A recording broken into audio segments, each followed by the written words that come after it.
اور ہم پھر کہتے ہیں کہ اللہ سے ڈرتے رہو، بے شک اللہ تمہارے سب اعمال سے خبردار ہے۔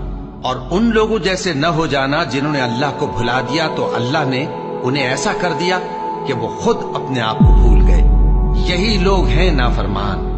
اہل دوزخ اور اہل بہشت برابر نہیں، اہل بہشت ہی کامیابی حاصل کرنے والے ہیں۔ اگر ہم یہ قرآن کسی پہاڑ پر نازل کرتے تو تم اس کو دیکھتے کہ اللہ کے خوف سے دبا اور پھٹا جاتا ہے۔ اور یہ مثالیں ہم لوگوں کے لیے بیان کرتے ہیں تاکہ وہ غور کریں۔ وہی اللہ ہے جس کے سوا کوئی معبود نہیں، پوشیدہ اور ظاہر کا جاننے والا، وہ بڑا مہربان ہے، نہایت رحم والا ہے۔